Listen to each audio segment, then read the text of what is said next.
이제 앞선 부분에서는 이제 개혁주의 예배 원리, 예배 규정 원칙이 무엇인가 라는 것을 살펴보았고, 결국 그것은 무엇인가? 하나님의 말씀대로 하나님께서 원하시는 방식으로 우리가 예배를 드려야 된다라는 것이었고, 그것은 어느 날 갑자기 나온 것이 아니라 결국 성경에 근거한 것이고 종교개혁 시대부터 이미 교회 안에 존재했던 것이다 라는 것을 우리가 보았습니다. 그럼 이제 60쪽에 나오는 그리스도의 교회, 그리스도의 방법 한 문단씩 돌아가면서 읽도록 하겠습니다. 그리스도의 교회, 그리스도의 방법. 만일 우리가 16세기로 돌아간다면 우리는 개혁 예배 규정 원리가 최초 개혁교회의 주된 특징 가운데 하나라는 것을 알게 됩니다. 이는 개혁파와 로마교회를 구분했습니다. 로마교회는 교회가 예배를 위해 성경에 명령된 것을 가감할 권리가 있다고 믿었고, 지금도 이 입장은 변하지 않았습니다. 예배 규정 원리는 개혁파, 루터파도 구별했습니다. 루터파는 기존 예배 행습이 성경에서 금지되지 않았다면 허용할 수 있다고 믿었습니다.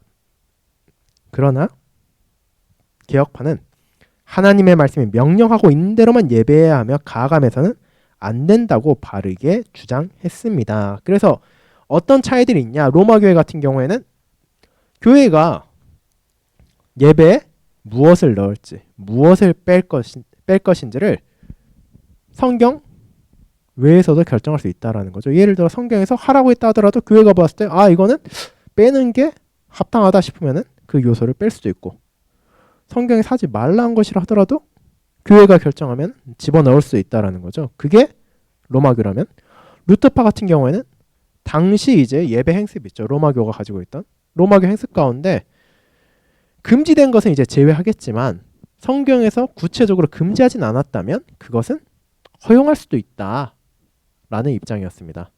하지만 개혁파 같은 경우에는 하나님의 말씀이 명령하는 대로만 예배해야 된다. 우리는 거기에서 더하거나 빼서는 안 된다라는 입장을 가지고 있다는 거죠. 그리고 그 입장이야말로 우리가 2장에서 계속해서 살펴보았던 예배 규정 원리에 대한 것이었습니다.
자, 그래서 우리는 예배를 어떻게 드려야 된다라고 한다면 하나님을 기쁘시게 하기 위해서 우리는 예배를 드려야 된다. 그리고 이 하나님을 기쁘시게 한다라는 것은 사실 데살로니가서 2장 4절에 나오는 겁니다. 오직 우리 마음을 감찰하시는 하나님을 기쁘시게 하려 함이라. 어떻게 하지 않고 하나님을 기쁘시게 한다? 바울은 우리가 이와 같이 말하면 사람을 기쁘게 하려 함이 아니오라고 말합니다. 그의 사역이 그러했던 것처럼 사실은 우리의 예배 역시 그렇게 되어야 된다라는 것이죠. 우리가 하나님의 뜻대로 예배하고 하나님을 기쁘시게 하는 것이야말로 예배의 진정한 목표이다.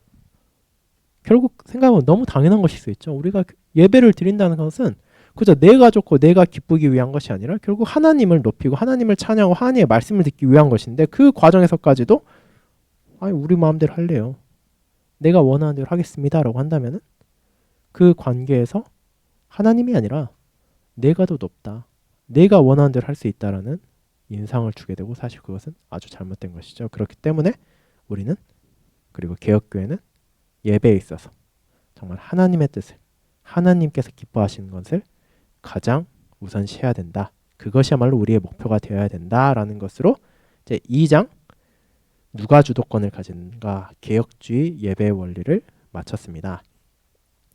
이제 이어지는 3장 보도록 하겠습니다. 62쪽부터 시작됩니다. 3장 예전 요소 정리하기, 언약적인 구조와 논리라는 제목입니다. 즉 예전 요소라는 건 이제 우리 예배 안에 있는 요소들을 말하는 거죠. 그것이 어떻게 정리되는가?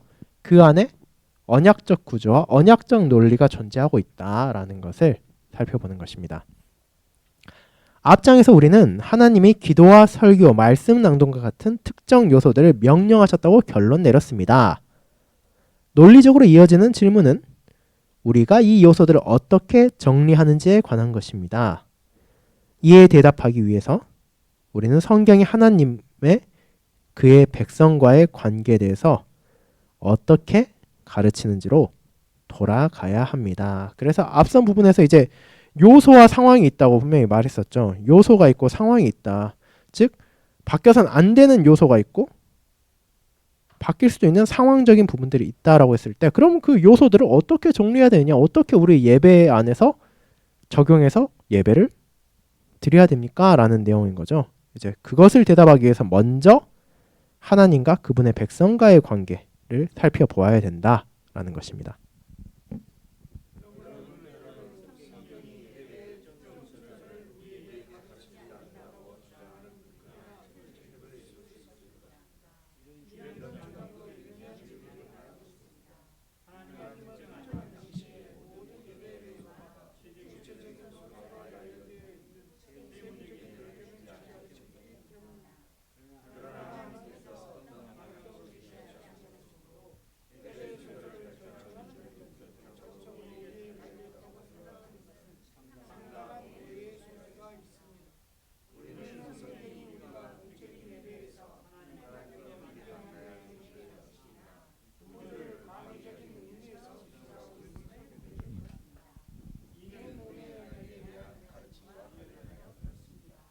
자, 그래서 아니 성경에서는 예배를 이런 식으로 드려야 된다, 저런 식으로 드려야 된다라는 말을 전혀 하지 않는다라고 말하는 사람도 있다는 거죠. 여기 밑에 각주 보면 나와 있겠지만 뭐 우리나라에서도 유명한 이제 존 파이퍼 목사님도 이런 글을 썼다라는 것인데 그 말이 완전 틀리냐?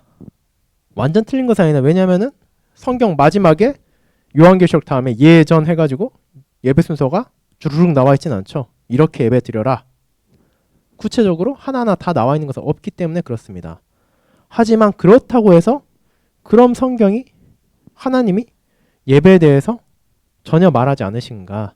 예전은 전혀 관심이 없으시는가? 라고 한다면은 그렇지는 않다. 우리가 하나님의 말씀을 잘 살펴보면 넓은 의미에서 하나님께서 어떤 식의 예배를 원하시는지를 찾아볼 수 있다. 그것은 은혜 언약에 대한 가르침과 관련하여 그렇다라는 것이 이 내용인 것입니다. 언약적인 대화 1장에서 우리는 은혜 언약이 본질적으로 하나님과 그의 백성이 맺은 관계라는 사실을 배웠습니다. 예수 그리스도의 중보를 통해 주님과 신자만이 아니라 신자의 자녀들 사이에도 유대관계가 있습니다. 이 관계는 하나님을 기쁘시게 하는 방식으로 예배하는 방법을 포함하여 모든 것에 영향을 미칩니다. 우리는 앞에 성경이 종종 하나님과 그의 백성 사이에 언약 관계를 혼인에 비유하는 것을 보았습니다. 예를 들어 호세아와 에스겔에서 우리는 하나님이 자신을 자기 아내의 불신실함 때문에 질투하는 남편으로 비교하시는 것을 봅니다. 이는 역기능적이고 파탄난 관계였습니다. 건강한 관계를 저해하는 하는 방법은 남편과 아내 사이에 활기차게 대화하지 않는 것입니다. 혼인 생활이 건강할 때 두 배우자가 서로에게 소통의 장을 늘 열어두는 것을 볼 수 있습니다. 건강한 혼인 생활이라면 배우자 중 한 사람이 언제나 수동적으로 가만히 있는 동안 다른 한 사람이 독백만 하지는 않을 것입니다.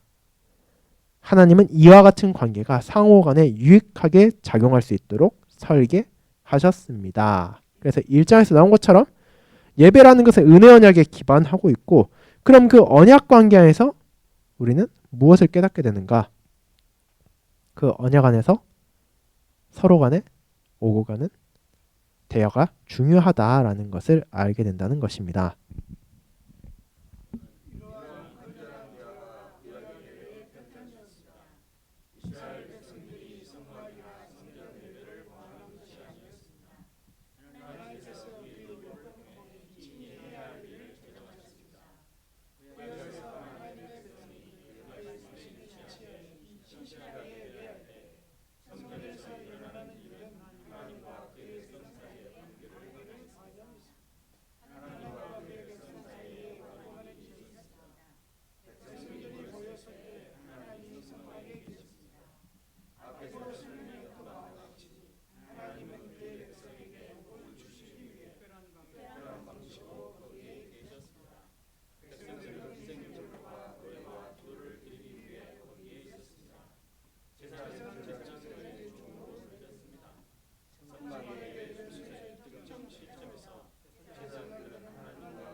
자, 그래서 이 언약적 대화에 대해서 아니 그거 갑자기 당신들이 만든 거 아니냐라고 말할 수 있지만 실제로는 이미 구약 시대 언약 백성의 예배 안에서 나타나고 있었다는 것이죠. 구약 시대 예배는 신약 시대 예배와 다르죠. 구약 시대 예배 같은 경우는 어떤 식으로 예배를 드려야 할지에 대해서 하나님께 구체적으로 하나하나 다 알려주셨는데 그 안에서 우리가 보게 되는 것은 무엇이냐? 하나님과 그분의 백성들 사이에 언약적인 대화가 오고 가고 있다.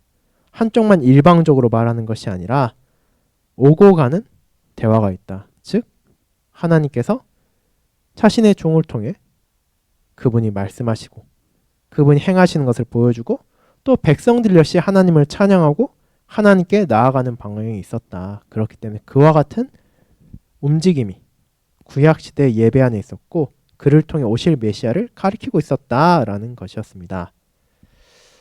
신약 성경에는 더 이상 성전이나 성막과 같은 물리적인 건물이 없습니다. 그리스도는 하늘에 계신 참 지성소 안에 계십니다. 그분이 우리에게서 하나님의 진노를 돌이키시고 그의 은총을 회복시킨 희생제사를 친히 드리셨다는 복음을 선포합니다. 그리스도의 갈보리 고난과 죽음을 통해서 우리는 거룩하신 하나님과 화해했습니다. 그러므로 죄를 위한 희생제사가 이제 불필요하게 되었고 참으로 모든 희생제사 체계가 쓸모없게 되었습니다. 하지만 하나님은 여전히 그의 백성에게 와서 예배하라고 요구하시고 그들이 함께 모일 때 그들에게 복을 주시기 위해 거기 계시겠다고 약속하셨습니다. 이제 그래서 신약시대에 들어와서 가장 큰 차이들이 무엇이냐? 이제 더 이상 우리가 성전 혹은 성막과 같은 물리적인 건물이 없다는 거죠. 우리가 지금 교회를 가지고 교회 건물에서 예배를 드리지만 경우에 따라서는 뭐 건물이 없는 곳에서 아직 건물을 짓지 못한 곳에서 주의 백성들 예배를 드린다고 해서 그게 교회가 아니냐면 그렇지는 않다라는 것을 우리는 잘 알고 있죠. 과거처럼 특정한 장소에 즉 특정한 성전 예루살렘의 성전이나 혹은 광야를 지날 때 그 장막 앞에서 우리가 더 이상 예배를 드리지는 않는다. 하지만 이제 더 중요한 것은 무엇이냐? 구약시대에 예배에 있었던 희생제사, 피를 흘리는 제사는 더 이상 존재하진 않는다. 그 모든 것들은 그리스도를 가리키고 있었고 그것이 이미 성취되었기 때문에 그렇다라는 것입니다.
자, 그래서 하나님께서 여전히 신약시대에도 자신의 백성들에게 와서 예배하라고 요구하시고 그들이 함께 모일 때 그들에게 복을 주시기 위해 거기 계신다고 약속하셨다.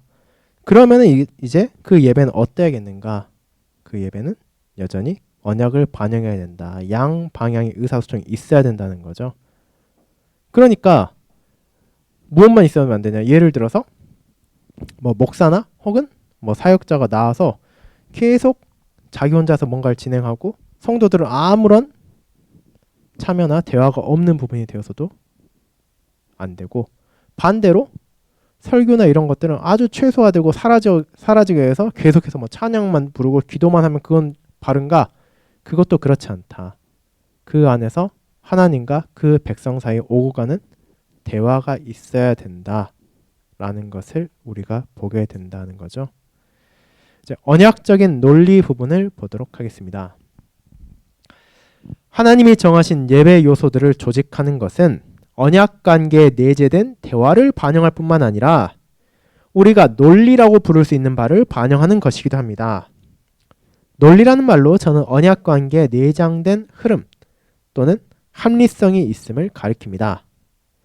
이 거룩한 유대관계 안에는 한 가지 사실이 또 다른 것으로 이어집니다. 이 언약적인 논리 맨 앞에는 하나님의 주권적인 주도권이 있습니다. 하나님은 은혜 언약과 관련하여 첫 번째 행동을 취하시고 그 안에 첫 번째 말씀을 가지고 계십니다. 우리의 예배는 하나님의 말씀 앞에 둠으로 이러한 성경적인 실제를 반영해야 합니다. 사람이 천말을 할 수 없습니다. 이는 하나님의 특권입니다. 저는 4장에서 이것이 어떻게 구체적인 표현으로 나온지를 설명할 것입니다.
자, 그래서 이제 각 장에 이제 어떤 식으로 뒤에 설명될 것인가가 나오고 있는데, 이제 가장 먼저 나오는 것은 하나님의 은혜에 관련해서 첫 번째 행동을 취하시 첫 번째 말씀을 하신다. 그리고 우리는 예배를 드릴 때 겸손해야 된다. 하나님께서 우리와 함께 하시기에 자연히 자신을 낮춰야 된다라는 것이죠. 이제 그런 부분이 보고 그 다음 부분 보겠습니다. 중보자가 어떤 분이며 중보자가 어떤 일을 하셨고 지금 하고 계시는지에 근거하여 하나님은 언약 관계 안에서 기쁜 소식을 선언하십니다. 죄인들을 위한 기쁜 소식이 있습니다. 은혜 언약 안에서 하나님은 약속과 위로를 제공하십니다. 하나님은 친절하게 예루살렘에 말씀하십니다. 복음을 통해서 하나님은 이 언약의 유대 관계 속에서 살도록 격려하시고 힘을 주십니다. 물론 경고와 위협도 있습니다. 하지만 경고와 위협도 그의 백성에게 하나님의 자비로 말씀하시는 것으로 간주해야 합니다. 하나님은 그의 백성을 죽이기를 원하지 않으십니다. 오히려 그와 활력 있는 교통 속에서 살기를 바라십니다. 우리 예배는 그 핵심에 하나님의 말씀을 포함해야 합니다. 이것은 7장에서 설교에 대해 말할 때 다루고 성례는 11장과 12장에서 다루겠습니다.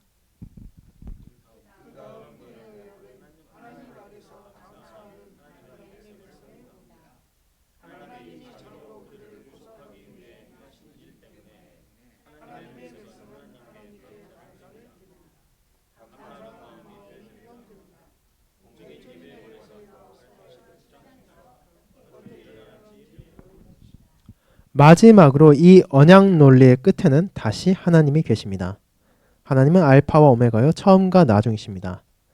하나님은 은혜 언약 안에서 모든 것이 되시고 그리고 이것이 사실이기에 하나님이 첫 말씀을 하셔야 하고 마지막 말씀도 하셔야 합니다. 공적인 예배에서 우리는 우리의 언약의 하나님을 그가 마지막으로 말씀하시도록 해야 한다는 인식으로 존중합니다. 이에 대해서 9장에서 살펴보겠습니다.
만약 이 언약적인 논리가 친숙하게 느껴진다면 10중 8구 우리가 하이데벨베르 교리문답에서 동일한 일반적인 논리 혹은 흐름을 발견하기 때문일 것입니다.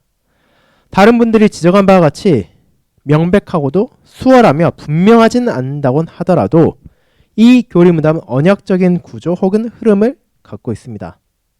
저 유명한 죄책, 은혜, 감사라는 본 교리문답의 구조는 의도적으로 로마서를 모델로 해서 만들어진 것입니다. 예를 들어 언약 안에서와 마찬가지로 하나님의 은혜의 기쁜 소식은 로마서와 하이데벨베르 교리문답의 핵심입니다. 복음의 핵심이며 거의 모든 관심을 다 받습니다. 일반적인 방식으로 우리의 개혁주의 예배가 항상 이를 반영하도록 해야 합니다. 그래서 지금 우리의 예배가 그냥 만들어진 것이 아니라 앞서 나온 것처럼 하나님께서 구체적으로 예배 시작엔 이걸 하고 예배 끝엔 이걸 해라 하면서 중간 순서는 이렇다라고 말하진 않으셨지만 광의적인 의미에서는 넓게 보면 어떤 식으로 그분의 백성과 소통을 하시는지를 알려주셨다는 거죠. 그리고 이 구조는 교리문답에도 나와 있는 우리의 죄아비참 그리고 우리의 구원, 우리의 감사라는 부분이 사실은 교리문답 그리고 로마서에만 있는 것이 아니라 우리의 예배 안에서도 드러나야 된다. 우리의 죄아비참을 고백하고 하나님의 은혜를 말씀으로 듣고 또 그에 대한 우리의 감사를 드러낼 수 있어야 한다. 그것이 우리 예배 안에서 반영되어야 된다라는 내용이었습니다. 이제 예배의 A와 B의 순서에 대한 것입니다. 이 예배 A와 B의 순서가 무엇이냐라고 한다면은 이제 여러분들이 우리 시편 찬송에서도 찾을 수 있습니다. 우리 시편 찬송에서도 이제 예배 순서가 이런 게 있었나 싶을 수 있는데 잠시만요. 이게 어디 있냐면은 좀 이따가 제가 찾아서 말씀드리도록 예배 순서가 이 저희 시편 찬송이 되어 있고 이 캐나다나 이런 곳에도 다 있습니다. 예배 순서에서 무엇을 말하고 있냐? 예배 순서의 A와 B를 통해서 이런 식으로 예배드릴 수 있다라는 것을 두 가지 예시로 집어넣었습니다. 이 예배 순서가 완벽하게 이렇게만 예배를 드려야 된다라고 한다면 그것은 아니지만 그럼에도 불구하고 일반적인 방식으로 예배를 어떻게 드려야 할지를 참고하도록 주어진 것입니다. 그래서 우리 찬양의 책은 두 가지 예배 순서를 삽입해 놓았습니다. 새일치신조와 여러 예식서 사이에 있습니다. 이 예배 순서에 대해서 할 말이 많습니다.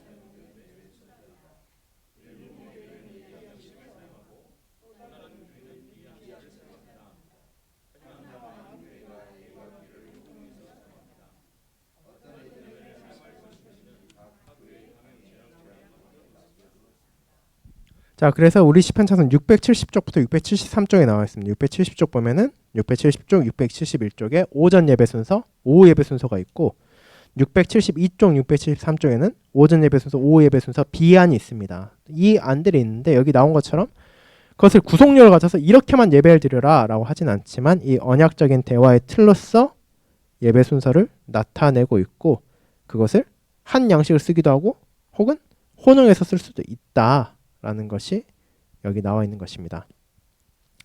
그 다음 우리는 공동으로 사용되는 예배 순서의 역사를 간략하게 살펴보고자 합니다. 두 예전 양식은 모두 네덜란드의 뿌리를 두고 있습니다. 전자는 원래 1933년 네덜란드 개혁교회 미델브루흐 총회에서 청거된 것입니다. 이는 분명히 많은 교회가 오랫동안 사용하여 온 양식입니다. 약간의 변화를 준 A 예전 양식이 캐나다 개혁교회 시편 찬송에 나중에 포함되었고 대서양 쪽에 있는 일부 교회가 이를 사용하고 있습니다.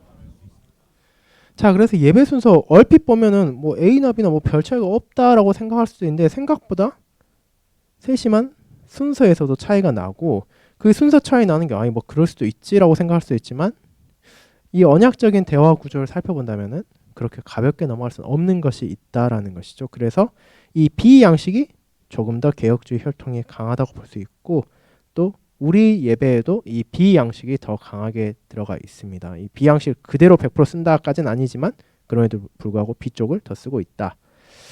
마지막으로 이러한 A와 B의 예배 순서를 어떻게 평가해야 합니까? 두려움과 경외심으로 하나님을 예배하는 것과 관련하여 어느 쪽이든 적절하게 사용할 수 있습니다. 2장에서 논의한 개혁주의 예배 원리에 관한 모든 요소가 두 예전에 다 들어 있습니다. 마찬가지로 언약 구조, 즉 언약적인 대화 측면에서도 A 또는 B에서 이러한 요소를 구조화할 수 있습니다. 하지만 언약적인 논리라는 견지에서 이러한 점을 고려할 때 현저한 차이가 눈에 띕니다. A와 B의 아주 분명한 차이는 연보와 관련이 있습니다. A는 설교 앞에 연보를 두었고 B는 설교 뒤에 두었습니다. 성경의 언약적인 논리로는 연보가 뒤에 와야 한다고 말할 수 있습니다. 연보를 통해서 표현하는 우리의 감사는 은혜의 방편 뒤에 와야 합니다. 이것만 보면 비예전이 나은 것처럼 보입니다.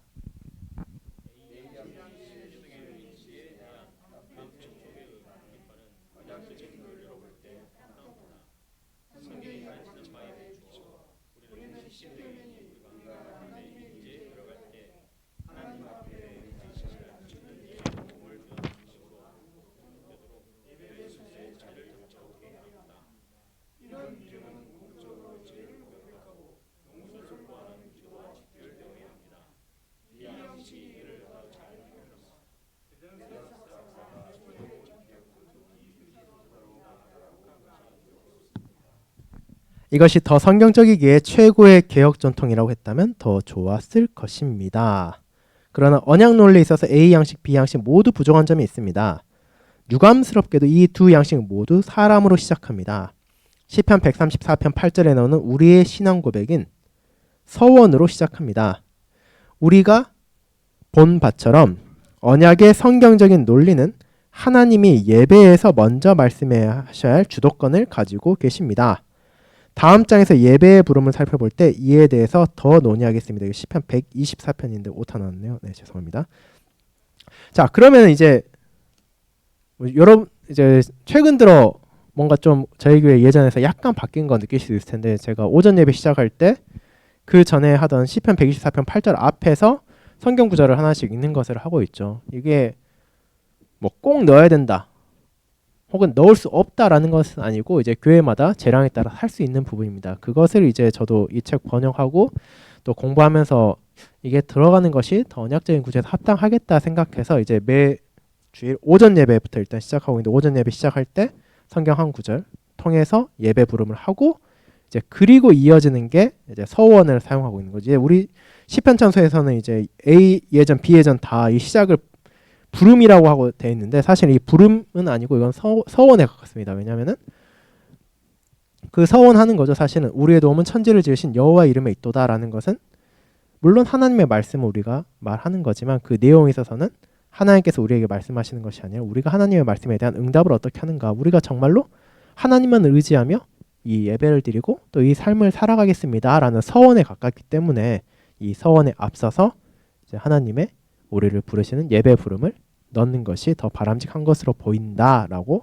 지금 이 책에서는 또 나타내고 있습니다. 그리고 그것이 합당하기에 또 저희가 이것을 사용하고 있는 것이죠. 그렇기 때문에 이 부분 보게 되면 예배 순서에 대해서 정말 세세한 하나하나가 예를 들어서 뭐 십계명이 좀 십계명하고 기도가 좀 빠를 수 있고 느릴 수도 있지. 그게 뭐 큰 상관이 있습니까? 라고 생각할 수 있지만 사실 그것도 언약적인 대화 구조에서 온다면은 영향이 있고 헌금 언제하든 뭐 상관없지 않나요? 라고 생각할 수 있지만 언약적인 구조를 본다면은 앞에서 물론 뭐 절대 못한다라고 못하겠지만 하나님의 말씀이 선포된 후에 이어지는 감사로 보아야 되기 때문에 예배에 있어서 설교 후에 오는 것이 더 바람직하다 이런 부분들이 있습니다.